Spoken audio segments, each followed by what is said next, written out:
So, ayan no, medyo siguro nasa 24 oras na bago ko i-upload itong aking reaction doon sa isa sa mga content ni Tekram na kung saan binalikan niya no, si Nanay Telma at saka si Tatay Alan.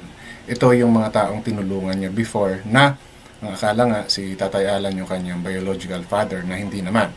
And during the visit, nakita ni Tekram yung kalagayan, and of course, knowing Tekram, tinulungan nila to. No? Malaki ang naitulong ng Tekram community dito. No? Hindi lang basta tulong. Dahil bukod sa pina-opera itong si Alan, pinatayuan din to ng bahay. So, kumbaga, mahabang proseso no? Ang inilaan na oras dito ni Tekram at ng community para matulungan itong akalang tatay ni Dave. No? At kung bakit po yan yung nakikita nyo no, na nasa likod ko, it's because dyan po tayo magsisimula. Dahil sigurado ako, marami ang tataas ang kilay, no? Dahil bakit pinuntahan ni Ramil itong taong ito, no? Ano yung intention? So, normally, sigurado ako, yan na yung iisipin itong mga malilikot ang utak nating mga, alam niyo na, ayaw kay Ramil. So, dito tayo magsisimula at tsaka doon sa pera, no? So, dito tayo muna. Ano yung connection nito, no? Ng mga content na to. At bago po ako magpatuloy, welcome sa aking channel. Kung bago pa lang po kayo sa aking channel, please don't forget to like, share, and subscribe na rin po and pakihit na notification bell para maging aware kayo sa aking mga upcoming content. Any comment, suggestion, or recommendation, I'll leave it on our comment section. Okay? Matuto po tayo mag-fact check para hindi po tayo mapagsabihang fake news. Issue lang tayo ha, ang personalan. Okay, so kung bakit ito yung naka-background? Dahil dito sa isang content niya na kung saan, no? Tinulungan niya itong si if I'm not mistaken, Rogelio, no? Ito yung taong nakita niyang pakalat-kalat yung naglalakad dun sa kalsada, no? Ito yun. So inuwi niya to doon sa Promised Land, pinaliguan at nilinis, no? Nasundan pa yan ng another content, no? Ito na kung saan sinuli niya na, no? Siya yan. Ito yung last. Ito yung last na content. Kita niyo ba? Ito, yan, okay. Kita pala. So, yan yung reason, no? Dahil yung lugar nitong si, correct me if I'm wrong, yung Tatay Rogelio ba? O Rogelio ba talaga yung pangalan niya? Malapit lang ito doon sa kung saan nakatira ngayon sila Alan at Telma, no? Kaya naisipan ni Ramil na dumaan. And of course, actually may hanging question din naman talaga si Ramil, kaya lang hindi niya priority yon. It so happen lang na nanduroon siya sa lugar, kaya dinaanan niya na. And actually pinaliwanag din niya ni Ramil doon sa vlog niya kung bakit sila napunta doon, no? And another thing na gusto kong i-share bago tayo magtuloy-tuloy, no, ay ito pang isa, no? Kasi it involves money, no? So ito po ay upload ni Fräulein Ines vlog na kinuha niya rin doon sa content ni Ramil, pero ang part lang na gusto kong bigyan ng pansin dito ay ito.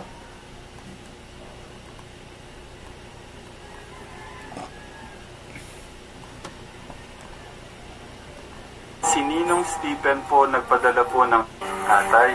Sabihin ko lang po kanino po lahat galing yan, no?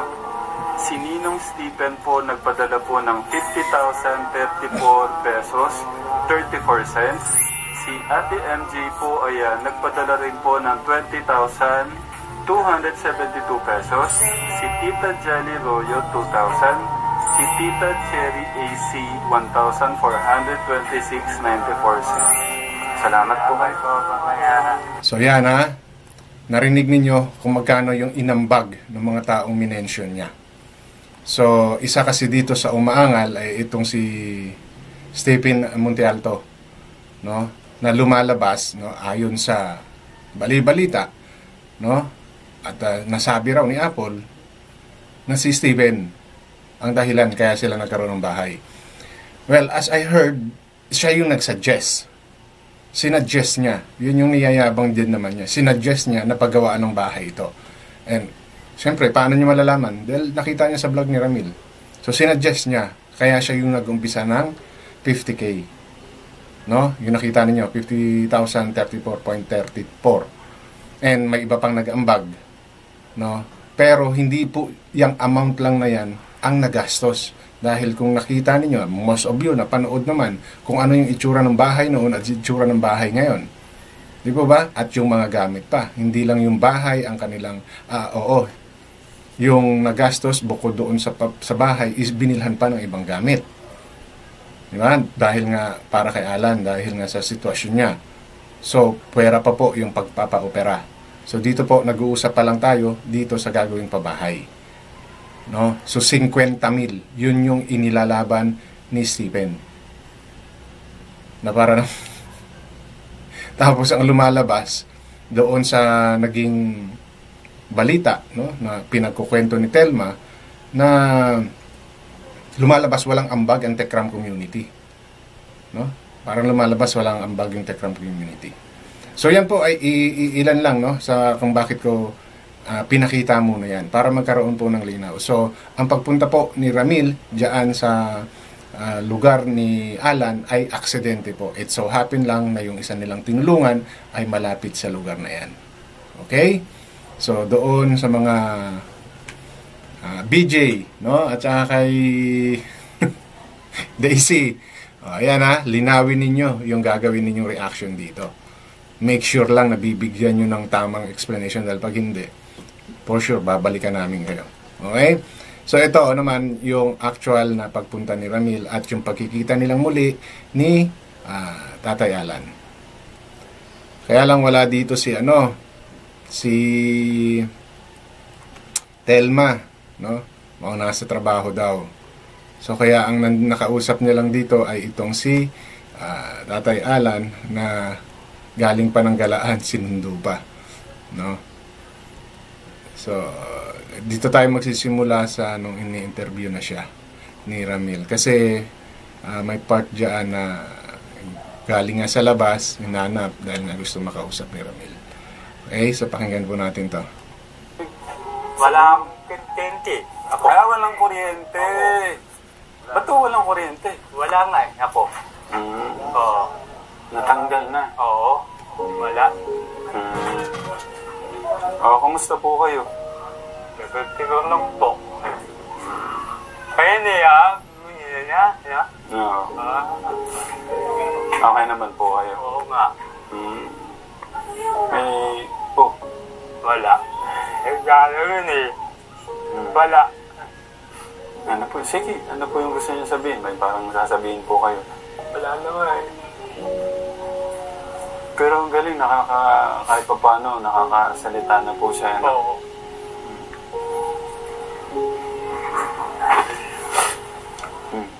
Ba't po kayo umiiyak? Wala. Masaya po kayo na nandito po ako. Oo. Nana naman ako kay Tatay Alan. Alam niyo, parang may gustong sabihin si Tatay Alan kay Ramil na hindi niya ma-express. Siguro dahil nga hirap siyang magsalita, no? And kasi mantakin mo, taon na ata binilang bago siya makabalik dyan. Then may ganun pang nangyari. Of course, aware yan. No? Maybe he knows something na yung nangyari kay Dave at sa kanya. No? Kasi actually, parang yun yung gusto niya sabihin. No? Na ano yung nangyari na parang kasi yung pag-iyak niyan, it's not just na-miss niya, no, si Ramil. Siguro hindi rin siguro siya sang-ayon sa nangyari sa ginawa ni Dave. Hindi niya lang kayang i-express, no? Kasi hirap nga siya magsalita. So parang naiiyak siguro siya sa sitwasyon niya. At the same time, hindi niya wala siyang magawa because of his situations. na isa rin siyang alagain. Parang gano'n, no? Na nagagamit, pati siya. Kulang kasi hindi niya ma-express yung saloobin niya. No? Parang yun yung sa akin. Na may gusto siyang sabihin, na maaring gusto niya mag-sorry sa mga nangyari. Hindi niya mapaliwanag kung ano yung gusto niya sabihin. No? Yan yung feeling ko eh. Kaya parang naiyak siya. At the same time, siguro, na-miss niya yung time na pinapasyalan sila ni Ramil doon dahil for sure, sa hinaba-haba ng gamutan, paggawa ng bahay, everything na itinulong dito, nagkaroon ng bonding to. Nagkaroon sila ng, alam nyo na, yung samahan, di ba? Despite yung nangyari sa kanya na yung despite sa situation ng buhay niya, at nalaman ni Ramil na hindi siya ang tunay na ama, tinulungan pa rin sila. No, siguro parang yun yung gustong i-express dito ni Tatay Alan. Kaya lang hindi mag-function ng ayos yung utak niya and medyo hirap siya magsalita. Although sabi nga ni Ramil, nag-improve na siya ng konti, no? Ang problema lang is talagang hindi niya kayang magsalita pa ng maayos. Kasi I think yun lang naman yung naging kapansanan nito no? Dahil sa mild stroke niya na yan maybe before okay siya no? Dahil lang siguro to sa stroke na nangyari sa kanya, kaya siguro siya naging ganito, no? So please comment in the comment section, ano ba yung naging nangyari before dito kay Tatay Alan. Ganito na ba siya nung nakita ni Ramil, no? Na-stroke ba talaga siya? Kasi ako yun yung reading ko hindi siya yung tipong talagang may problema, no? Mentally sa sakit ito nakuha no? And naapektuhan yung kanyang speech, no? Although nakakapagsalita siya, hindi niya ituloy-tuloy yung sasabihin niya, no? Siguro naapektuhan din yung dila niya, kaya ganyan yung nangyari. Pero one thing for sure dito is nahihiya siya siguro sa nangyari, no? Nahihiya siya sa nangyari sa kanila ni Dave, despite of all the effort of Ramil na maging maayos yung buhay ni Dave, di ba? Ganun pa yung ginawa nung batang inalagaan ni Ramil.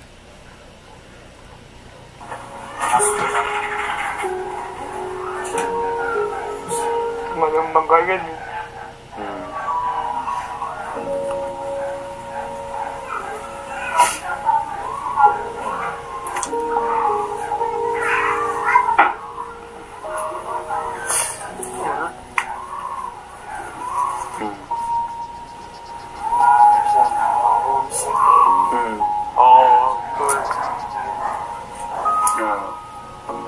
Kwento naman po kayo, anong nangyari doon? Malandi, bad ako. Pumunta kayo doon? Oo, bakit bumala doon ako, yan. Wala. Oo. Paano? Ano daw po yun? Oo. Hindi ko alam kasi kasama ko kapatid. Oo, malala doon. Ano, nakikita nyo, nakakapagkwento siya di ba? So alam niyo yung nangyayari. Ang kulang lang talaga is yung kanyang speech, no? Yung pagsasalita niya lang. Kaya niyang imuestra kaya niyang through actions na na-express niya, pero yung masabi niya, maikwento niya ng maayos, yun yung hindi niya magawa. Dito kasi, nagkukwento siya doon sa nangyari nung sila ay pumunta roon sa birthday na yon. Doon ako. Ano yung birthday? Nakaupo lang. Oo, wala na. Oo. Wala na. Doon. Oo, wala na. Doon, yun. Okay lang po. Bakit yung wala na? Wala na, ako. Wala Okay lang po yun. So, nakaupo lang siya, walang masikaso, walang nag-entertain siguro sa kanya, yun yung gusto niya sabihin. Pagkadating doon, umupo lang sila, so, we don't know if yung si Telma ba ay inasikaso siya. So, maybe naman, inasikaso siya ni Telma, pero yung ma-entertain siya, kausapin siya, no? Baka ultimong si Dave, hindi siya kinausap no? Hindi ko naman kasi pinanood yung live nila. And hindi niya rin, actually, mababanggit niya kahit paano kung siya ay nilapitan ni Dave. No? But maybe at some point siguro nilapitan din sila ni Dave. Ang problema is baka hindi yun yung ini-expect niya. No? The way na siya ay tinatrato ni Ramil noon pag si Ramil ay pumupunta dyan. Yes, even though it's his occasion, di ba, bilang amain, no? At isa sa mga naging parte ng buhay ni Dave, kahit na hindi siya yung tunay na ama, kahit konting man lang ba, attention, especially ganyan yung sitwasyon niya. And ano yung ginawa nitong kamag-anak, no? Yung mga nanduro sa birthday, no? Pina-invite yan, di ba? Binigyan ng pamasahe ni Stephen yan.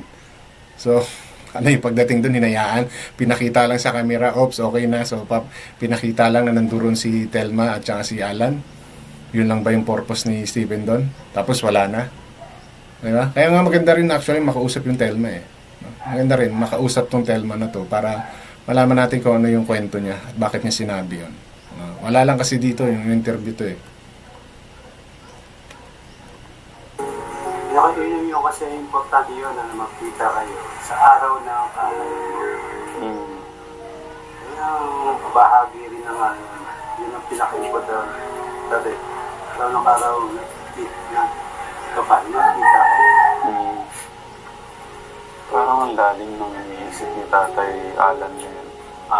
Parang ang lalim po ng... Sige po. Ako doon eh. Hinig ako. Yan. Doon. Ako yan. Doon pa pa tinis ako. Naglilinis po Oo, yan ako. Bakit doon? Tinis. Kalat eh. Oo. No. Nagaganon-ganon niyo po yung mga kamay niya. Ba't po nalipat yung TV? Wala naman daw po kasi ang kuryente, pinahiram na po sa akin. Kailan po siya walang kuryente? Oo. Alam niyo, sa itsura ng bahay na to, medyo talagang ginastosan dito. Maganda yung bintana niya, sliding, oh. Tinted pa. Tapos, hindi siya basta pinagawa lang na pinagawa eh. No? May pintura, kompleto, maayos eh. Malinis. No? Ganon ginastosan ito. Tapos, ang hinahabol lang, yung 50,000. Para namang napakalaking ba. Oo, may naiambag yung 50,000, pero hindi ito halagang 50 million yung itsura ng bahay na to. And dito rin, no, sa parte na to, narinig ninyo, wala yung TV. No? Wala yung television dito kasi nailipat dito sa bahay nitong kausap nila na babae na to. No? Mga taon na, buwan. Oo. Mga ilang buwan na po. Taon na yata. Taon na. Taon na po. Oo. Wala na. Sa kalahating taon, matagal na ho pala. Naintindihan ko naman kasi wala naman siyang ibang, si Nanay Telma, maraming anak. Okay, niya ako na lang, yan o. Yung solar po, Oo. Mahirap po walang ilaw eh, no? Oo, wala nga eh. So, 1.5 month, a year na silang walang ilaw. Grabe, no? So, tama nga naman, kaysa sa masira yung TV dyan, maigi nang ipagamit sa iba. No? Pero, hindi natin alam kung ano yung naging buhay nila nung wala na si Ramil. Talagang, kumbaga si Ramil lang ang tumulong, no? At yung ginawa naman ng mga taong nagpapunta doon sa kanila, sa birthday ni Dave, is wala lang. Talagang gusto lang nilang magpasikat. No? That's all their purpose. Magpasikat. No? Ipakita kanila Ramil na yung mga taong sinuportahan niya, ayaw na sa kanya. That's all. No? Yun lang yung gustong palabasin dito. No? Hindi dahil sa gustong paatinin.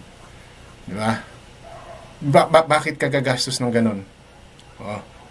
Bakit mo aabalahin yung taong yun? Di ba? Kasi kung talagang gusto nilang pumunta niyan, doon kay sa birthday na yon, gagawa ng paraan yung mga yan. Di ba? Tapos pagdating doon, wala ka namang ginawa. Anong intention pagpunta mo ron?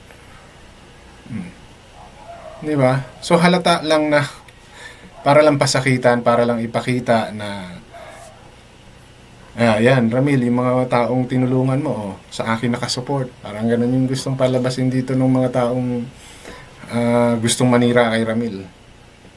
No? Dahil pagdating doon, kung babasihan natin yung sinasabi ni Alan, wala namang silang ginawa. Tumunga nga lang sila ron. After doon, makita na sa camera, tapos na. Yung inyong purpose, nagawa na namin. No? Ngayon lumalabas yun. Tapos, after that, wala na. Ito. Kailan pa nangyari yun? And until now, wala silang kuryente. Bakit hindi masuportahan ngayon to? Alam niyo kung hindi umalis itong si Dave sa poder ni Ramil, baka kahit pa paano ito maambunan to Maalala to No? Hindi naman kasi ito laging maalala ni Ramil. Di ba? Enough, grabe na yung tulong na ginawa dito sa mga taong to. No? If ever man na matulungan uli ni Ramil to ngayon, sobra na para sa akin. Sobra na yung gagawing pagbibigay na to nila Ramil. Oo, nangangailangan sila. Totoo yun. No? Hindi sila parte ng naging desisyon ni Dave sa pag-alis. Totoo yun. No? Kaya lang kasi, alam niyo yun, ako, opinion ko to, no? Kung sakali man na may tutulungan dyan, siguro si Alan na lang tulungan niya. Bigyan niya, abot-abutan niya, no? Wag naman regular. No? Wag naman regular kasi kapag ni-regular mo yun, baka naman umasa sila, di ba? Ibigay niya na lang yung pera doon sa talagang mangangalaga. Like itong babae na to. At anak ata nitong si ate yung susunod niyang kakausapin No? Kasi anak ni anak ni Telma, no? Anak ni Telma ata yung susunod na kinausap ni Tekram. Pero may tampo ako kay mama. Alam mo ba yun? Yun, nanay nga ni Telma to kasi mama. Okay. Kasi parang nung umalis po kasi sila dito, wala din po ako. actually, parang okay lang din naman, wala. Kasi galing yung kay God kahit anong sabihin pa ng mama mo o sino man. Galing naman kay God yun. Sa kanya ko pinapasalamatan yun. Pero siyempre kahit papano, marinig ng mga katekram, ay wala palang si Sir Tekram. Okay, paglilinaw lang. Sigurado, babalikan to ng mga walang kwentang mga reactor Sabihin nila, wala naman pala Galing naman pala kay God yun Bakit sinasabi mo yan ngayon? Bakit kailangan mong ipaliwanag sa anak ni Telma? Diba? Bakit kailangan mong magpaliwanag? Hindi naman pala galing sa yun. Galing pala kay God yan. Iyan yung siguradong sasabihin nila. Eto, dito sa mga bobong vlogger na magko-comment ng ganyan. Ganito lang yan, Brad. No? Kung sino man sa inyo dyan. No? Lahat kayo, makinig kayo. No? Kayong mga bobong vlogger dyan sa kabila. Kaya niyo sinasabi yan dahil sa mga katulad ninyo. No? Dahil itong pagpunta ni Ramil dyan, mamasamain ninyo. Sasabihin ninyo, mahalungkat pa, hinuhukay pa, or wala na sigurong ma-vlog si Ramil, kaya pinuntahan niya itong si Alan para gumawa ng issue. Sigurado yan, ganyan yung mga sasabihin ninyo. No? Pero hindi nyo naisip kung bakit nasabi ni Ramil ito. Bakit niya kinukwento ngayon ito. Kasi katulad niyan, itong mismong anak ni Telma, hindi alam kung ano yung nangyari. I'm not sure, baka hindi niya nga alam yung reason ng pagpunta ng nanay niya dun Yung totoong reason kaya sila pumunta yan dahil inutusan sila, binayaran sila para pumunta doon. I'm not too sure, but it can. No? So katulad nitong babae na to, ni ate, hindi niya alam. No? Hindi niya alam na may ganung nangyari. And sasabihin mo, no? Sa kung sino man yung nakausap niya, na si Stephen ang may ambag, ang dahilan kung bakit kayo magkabahay. Siya ang nakaisip, yes, totoo yun. So, kasi may mga ganun Yun yung nilalaban ata nila no? Sabihin na natin na si Stephen nga yung nakaisip. Bakit? Gano'n ba kalaki yung inambag niya? Oo, malaking bagay yung 50K. Totoo yun. Pero, kung yun ay hindi dinagdagan ng mga tekram, no, ng community at ng ibang mga sponsor.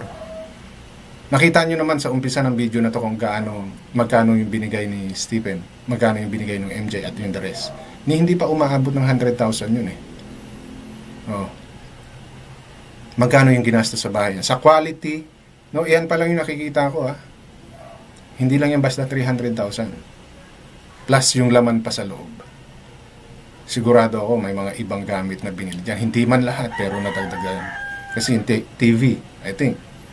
Kasi natanong yun eh. So ibig sabihin yun ay galing pa rin, no, sa mga binigay ni Ramil. Di ba? So kailangan malinawan yun. Kailangan malaman nila yun, no? Kailangan malaman ng kung sino man yung nandyaraan yung talagang nangyari. At alam nila na nandyaraan, no? Maaring yung iba na nandyaraan alam yun. Pero paano yung mga ibang nagbigay? Di ba? For sure, na question, may ibang nagtanong dyan. Lalo na yung galit kay Ramil. Hindi yan dahil sa gustong gumawa ng ingay uli ni Ramil para pag-usapan siya. No?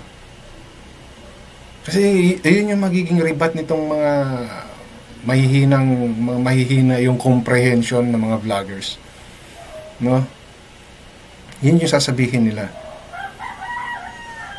Kailangan malinawan, no, yung mga tao dahil dyan sa statement na binigay na sinabi nitong Telma. Dahil lumalabas si Stephen, no, ang talagang may malaking parte, no? Eh kung, ewan ko lang, no? Mahirap lang magsalita. Baka kung magsabi si Stephen na ibalik yung 50 mil niya, baka may isa sa mga sponsor ni Ramil na magbabalik ng pera niya na yan. No? Masyadong sinensationalize nyo kasi yung mga pinagsasabi ng inyong amo-amo na yan. No? Tapos gumamit ng tao, yung isa nagpagamit naman. Nang dahil lang sa alam natin, nakita naman natin, isa't kalahating taon wala silang kuryente. We don't know kung sinasadya ba yan. Diba? Isang taon kalahati, kakayanin nyo. I don't know, no? Di ko alam doon sa kanila. No? Alam na, makikita natin na hikaho sa buhay. Pero si Ednalyn din naman, ikaho sa buhay, di ba? Pero bakit hindi siya nagpadala doon sa gustong mangyari ni Stephen? Ito dapat yung mga taong katulad ni... Wala naman po problema no? Kung pumunta, pero sana hindi na lang siya nagsalita about kung ano yung naitulong ni Stephen, ano yung natulong ni Ramil, ano naitulong ng community. Okay din lang kung binanggit niya na nagbigay ng 50 mil si Stephen, pero give credits to others naman, especially kay Ramil. Dahil hindi mangyayari yan, kahit yan is sinuggest, no, ni Stephen at ayaw gawin ni Ramil, walang magagawa si Stephen. No, tandaan nyo yan, kahit na magbigay ng 100,000 si Stephen, kung ayaw gawin ni Ramil yan, wala siyang magagawa. No? It so happen lang na hindi ganun ang ugali ni Ramil at hindi niya alam na babaliktad itong Stephen na tumalang araw. Di ba?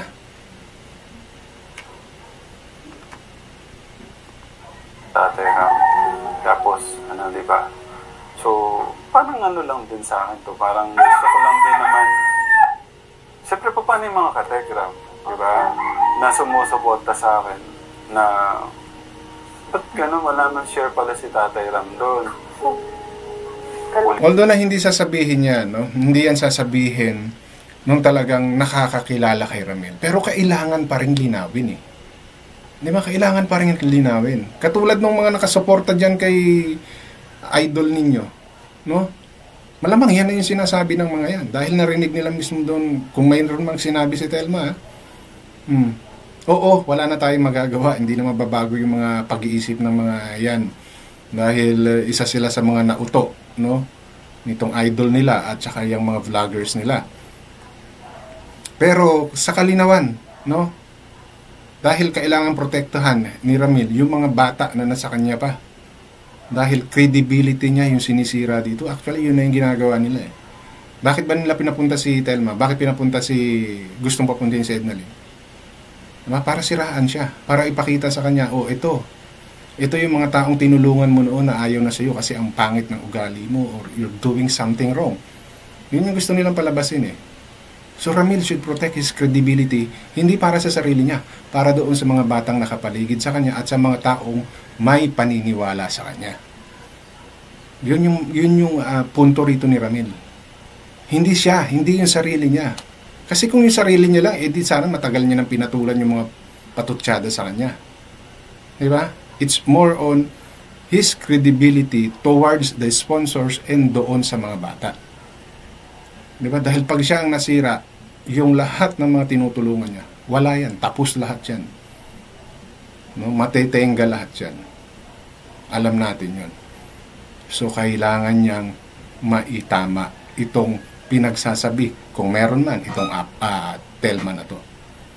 No? Kay Tatay Alan, wala tayong magagawa dyan. No? Kahit gusto niya magpaliwanag, kita niyo naman, hirap na hirap siya. So, kung ano lang yung sasabihin, no, ng Telma, or kung sino mang tao nakapaligid kay Alan, isusunod lang yan eh. No? Hindi naman niya kayang tumanggi. Tatanggi siya, pero paano niya ipapaliwanag? Yung condition niya yan, susunod na lang yan. No? Nakita niyo naman sa frustrations niya, dinaan niya na lang sa iyak dahil may gusto siyang sabihin, hindi niya kayang masabi.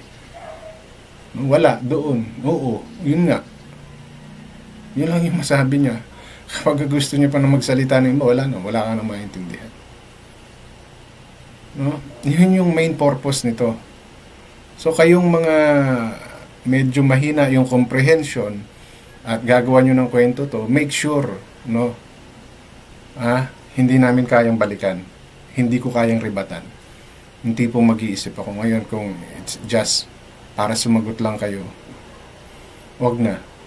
Baka mapaglaruan na naman kayo. Okay? So, si BJ nakita ko na. Gumawa ng reaction dito. At nakakatawa na talaga. No? Hindi ko alam kung papatulan ko pa yung kasi for content lang talaga yan eh.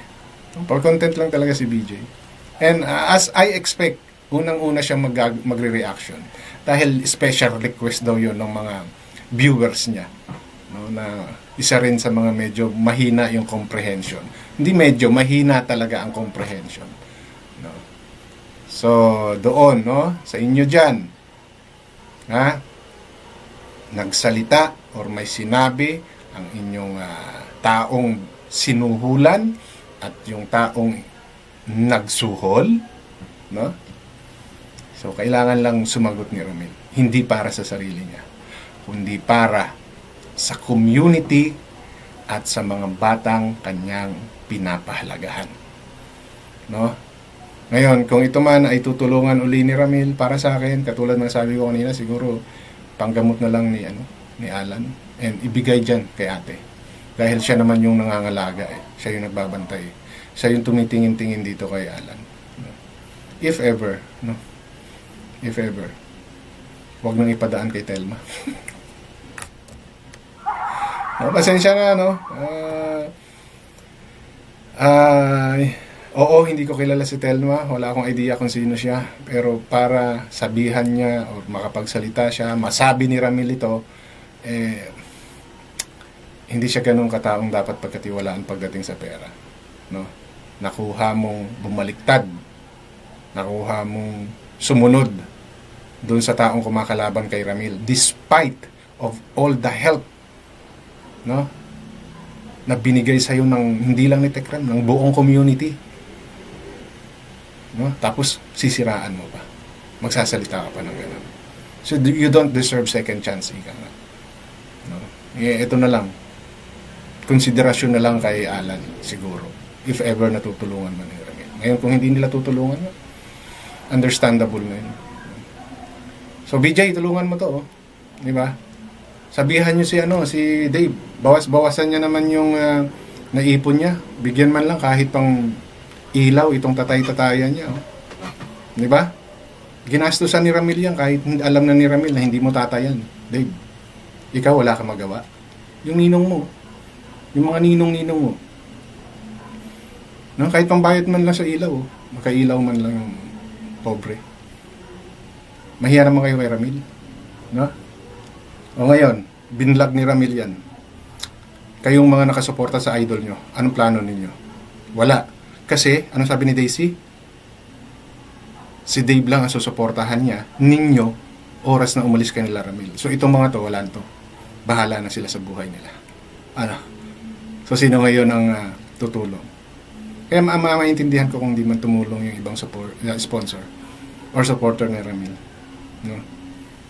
Because of the attitude na ipinakita ni Telma. No? So kayo tumulong, BJ. No? Kaya niyo yung compassion na ginagawa ni Ramil?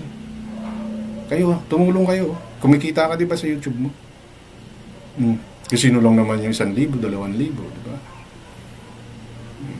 Hindi puro kayo pagbabatikos, oh. Sino ang mapupuri diyan pag tinulungan niyo 'yan? 'Di ba yung idol ninyo? O kahit na yung idol ninyo mag-ambag kahit 500. 'Di ba? Ano sabi niyo? May 700, may 100,000, 'di ba? Ganun kalaki yung laman ng bangko ni Dave. Ikaw, Dave, wala lang kasi hindi mo naman to tatay. Ganun ba 'yon? So, bago nyo questionin ito, no? Kayo ba, ano bang plano ninyo? Wala.